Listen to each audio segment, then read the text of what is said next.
الفوز باي لقب في الدبليو دبليو اي دايما بيكون اهم حاجه في مسيره اي مصارع، بس في مصارعين جات لهم الفرصه دي وضاعت عليهم بسبب ان البطل مش عايز يخسر لقبه. ممكن يكون بدافع الانانيه، او المصارع ده شون مايكلز القديم في نفسه، واحيانا برضه المصارع ده بيكون معاه حق انه يرفض. فانا جايب لك 10 مصارعين رفضوا يخسروا القابهم. رقم 10 ري ميستيريو. ري ميستيريو من اكتر المصارعين المحبوبين سواء من الجماهير او في الباك ستيج، فانت اكيد استغربت من وجوده في القايمه، بس حابب اقول لك انه كان معاه حق انه يرفض، لان في صيف 2009 ري ميستيريو كان بطل الانتر كونتيننتال بعد عداوه طويله مع كريس جيركو، وبعد فوزه بشهر واحد بس قرروا ان ري ميستيريو هيخسر اللقب لدولف زيجلر في نايت اوف تشامبيونز، وري ميستيريو رفض بشكل قاطع وشاف انه يستحق فتره اطول باللقب، وكلم فيس ماكمان واقنعه انه ما يخسرش اللقب دلوقتي. وبصراحه ده واحد من ضمن المصارعين اللي معاهم حق انهم يرفضوا. الراجل دخل في عداوه طويله مع كريس جيركو استمرت لشهور وعلت من قيمه اللقب، وفي الاخر تخسره بعد شهر واحد، يا عم قول شهرين حتى. وده اللي حصل فعلا، لان بعد مباراته مع دولف زيجلر بشهر واحد بس خسر اللقب لجون ميريسون في سامر اسلام. ويلا بينا على اللي بعده.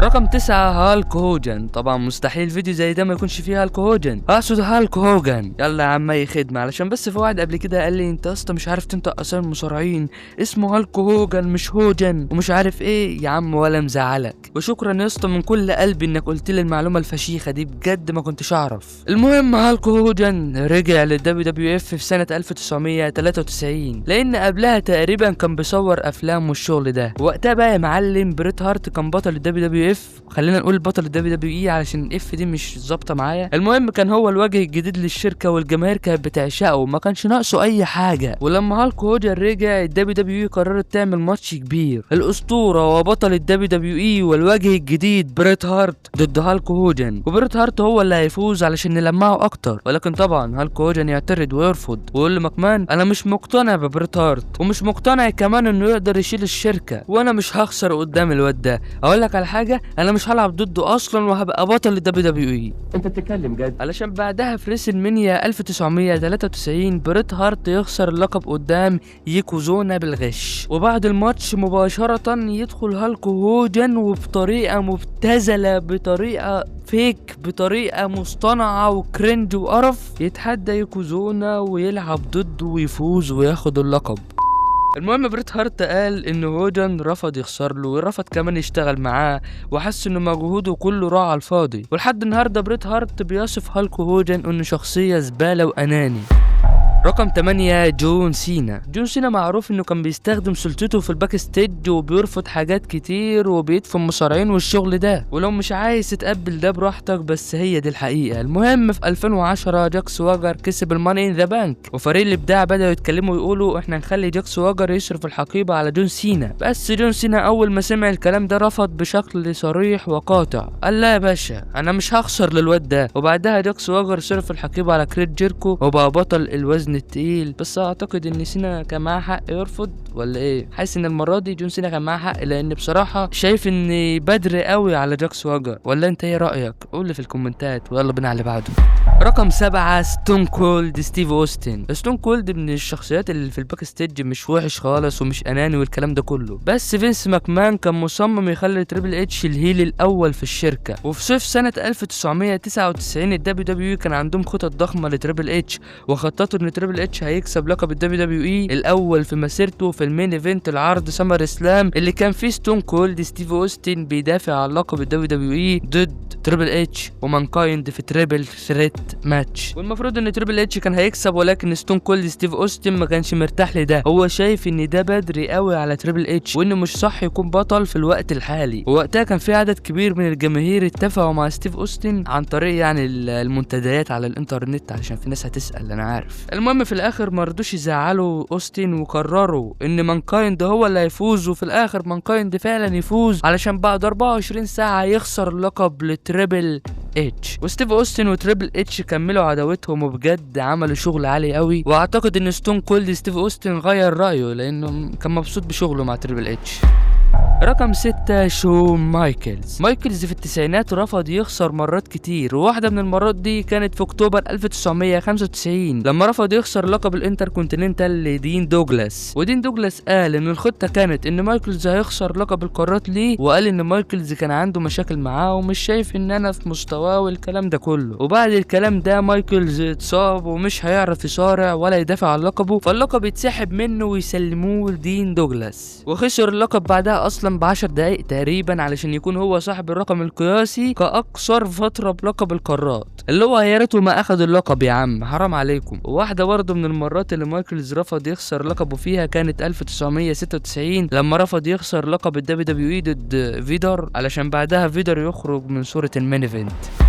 رقم 5 ريك فلير. سنة 1991 ريك فلير كان بطل الوزن التقيل في الدبليو سي دبليو، وكان مخطط انه هيخسر اللقب لليكس لوجر، بس ريك فلير رفض وكان شايف ان ليكس لوجر مش جاهز كفاية، وكمان هو وعد انه هيخسر اللقب لستينج اللي كان وقتها بيتبني على انه الوجه الجديد للشركة، بس ستينج كان مصاب في الوقت ده، وريك فلير قال انه يخسر لبالي ويندهام عادي، انما ليكس لوجر لا. فنائب المدير التنفيذي جيم هيرد قال له اما تخسر لليكس لوجر يا اما اللقب هيتسحب منك. ووقتها اصلا ريك فلير كان مقرب انه يروح للدبليو دبليو اف، وراح فعلا واخد الحزام معاه وطلع في برومو وقال انا البطل الحقيقي ومعاه اللقب الحقيقي. والدبليو سي دبليو بقى عملوا حزام جديد واتعمل ماتش بين ليكس لوجر وباري ويندهام، وليكس لوجر فاز طبعا وبقى بطل الدبليو سي دبليو الجديد.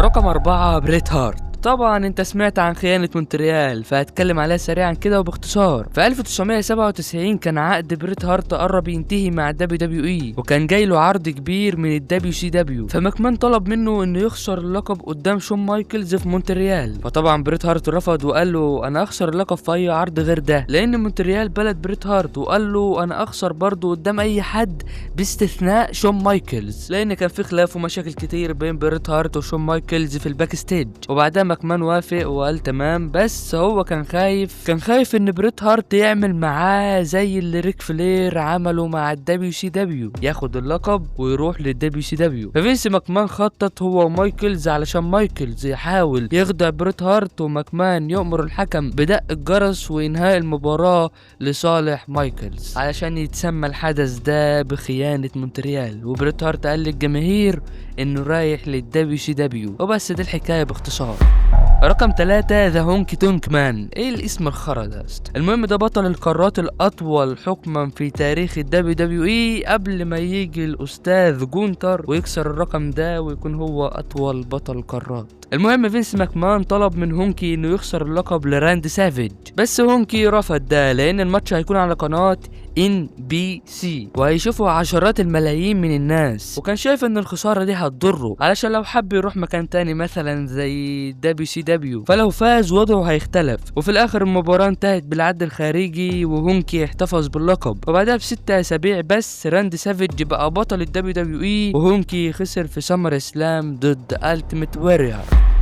رقم 2 جيف جاريت. في سنة 1999 جيف جاريت كان بطل القارات، وكان المفروض هيخسر اللقب لتشاينا في عرض نو ميرسي، ودي هتبقى أول ولية تكسب اللقب ده، بس قبلها بيوم جيف جاريت عقده انتهى، يعني ما بقاش متعاقد مع الدبليو دبليو اي، فقال حلو قوي وقرر يستغل ده وطلب من فينس ماكمان حوالي 200,000 دولار كده ولا حاجة علشان يخسر لتشاينا. وجيف جاريت ادعى ان الفلوس دي مستحقة ليه، وماكمان ما كانش قدامه اي خيار، كان قدامه جزر بس، فاستسلم لمطالب جيف جاريت. وجيف جاريت بعدها خسر لتشاينا، والحوار ده دمر علاقة جيف جاريت مع فينس ماكمان.